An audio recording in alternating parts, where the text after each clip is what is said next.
जो पहला वाक़या मुझे याद है वो पब्लिक स्पेस में हरासमेंट का वो हुआ जब मेरी उम्र तकरीबन शायद 11-12 सालों की।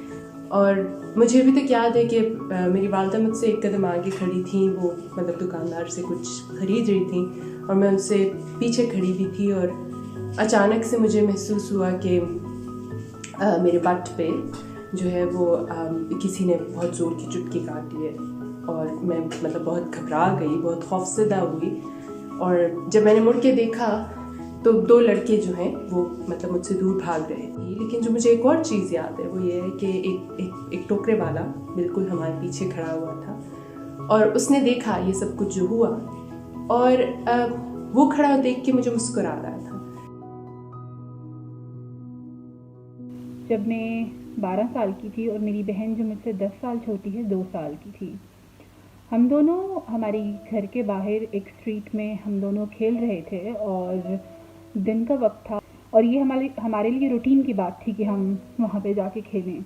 और टाइम वहाँ पे और कोई भी नहीं था। एकदम एक बंदा वहाँ से गुजरता है, वो हमें देखता है, वापस आता है। मैंने तो उस टाइम नोटिस नहीं किया क्योंकि मैं तो खेल रही थी अपनी बहन के साथ। वो मेरा बाजू पकड़ लेता है और मुझे समझ में नहीं आता मैं क्या करूँ। उसके बाद ही ग्रोप्ड मी स्ट्रीट में। जब मैं 11 साल की थी, मैं लिबर्टी में अपने माँ बाप के साथ थी। मैंने शलवार कमीज़ पहनी हुई थी, मैंने दुपट्टा लिया हुआ था और एक आदमी मुझे बार बार पीछे से छूता जा रहा था। और बस जो मेरे जज्बात उस वक्त थे, मुझे लगा कि नहीं हो रहा। मैंने काफ़ी अर्से तक माना ही नहीं था कि मेरे साथ ही हुआ।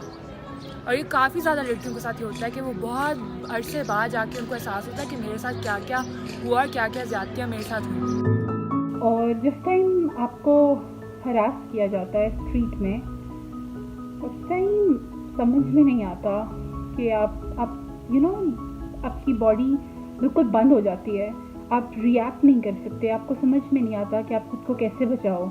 और अब भी ये होता है कि जस्ट गो नम। मुझे मेरी खुद की बॉडी पे मेरा कंट्रोल नहीं रहता। एक डर, एक खौफ बैठ जाता है और उसके बाद फिर रिपीटेटिवली आपको बाहर जाते हुए डर लगता है, आपको अपने आप से खौफ आने लगता है। बहुत मेरे लिए शॉकिंग था, जाहिर है मुझे बहुत गुस्सा आया, मुझे घिन सी अपने आप से आई। आपकी इजाज़त के बगैर जो है छुआ जाता है, उसको जो चाहे जो भी जिसकी भी मर्ज़ी होती है वो उसको इस्तेमाल करता है, उसको जैसे चाहे देखना चाहते देखता है, उसको कंट्रोल करने की कोशिश की जाती है। बहुत बेबसी सी होती है आपको। नतीजतन ये ज़रूर हुआ कि पब्लिक स्पेसेस, रश वाली जगहें, मार्केट्स जो है वो मेरे लिए एक ड्रेडेड थॉट होती थी कि मैंने नहीं जाना, या ये कि मैं गाड़ी में बैठी रहूँगी या मैं घर में रहूँगी। और अगर मुझे कभी जाना पड़ता था तो मैं बिल्कुल मतलब जब छोटी सी भी थी तो मैं इतनी दुआएं करती थी, अल्लाह मियां प्लीज़ मेरी हिफाजत करना, अल्लाह मियां प्लीज़ मेरे साथ ऐसा ना हो।